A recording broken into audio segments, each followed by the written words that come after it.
మనం రీసెంట్ గా ఒక ఏఐజీలో మెడికల్ కాన్ఫరెన్స్ జరిగింది. దాంట్లో నాగేశ్వర రెడ్డి గారు ఎఫ్ఎంటీ గురించి చెప్పడం జరిగింది. ఫీకల్ మైక్రోబయోటా ట్రాన్స్ప్లాంటేషన్ గురించి చెప్పారు.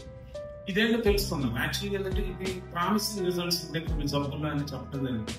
ముఖ్యంగా ప్రొసీజర్ ఏంటంటే ఒక హెల్తీ పర్సన్ స్టూల్ మోషన్ పోయిన తర్వాత స్టూల్ తీసుకొని డిసీజ్ పర్సన్ లోకి ఎక్కిస్తారు. కొలోనోస్కోపీ ద్వారా ఎక్కించడం జరుగుతుంది. చిన్న ప్రొసీజర్. కాంప్లికేషన్స్ ఏమంటే డే కేర్ వెంటనే వెళ్ళిపోవచ్చు. ఎందులో ఇది వాడతారు అంటే కొన్ని ఇన్ఫెక్షన్స్ లో లైక్ క్లాస్ట్రీడియం డిఫిసిల్ ఇన్ఫెక్షన్స్. ఈ క్లాస్ట్రీడియం డిఫిసిల్ ఇన్ఫెక్షన్ అంటే ఏంటంటే చాలా మంది ఇప్పుడు ఏం వాడుతున్నారంటే వాళ్ళంతటి వాళ్ళే యాంటీబయాటిక్స్ వేసుకుంటున్నారు పేషెంట్, లేదా ఆర్ఎంపీ డాక్టర్స్ యాంటీబయాటిక్స్ ఉన్న చెడు బ్యాక్టీరియాతో పాటు మనకి బవెల్లో ఉన్న మంచి బ్యాక్టీరియా ఉంది, అది కూడా చచ్చిపోతుంది.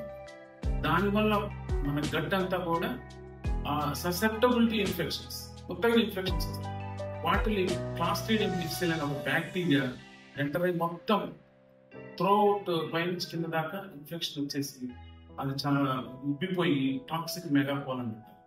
ఇవన్నీ అంటే కడుపులో రావడం, విరోచనాలు అవ్వడం, ఒక్కొక్కసారి అది ఉబ్బిపోయి పేలిపోయే అవకాశం ఉంది. సో ఇట్లాంటి ఇన్ఫెక్షన్స్ లో అలాగే ఇరిటబుల్ బౌల్ సిండ్రోమ్ అంటే తినగానే మోషన్కి వెళ్ళిపోవడం లేదా ఇలాంటి.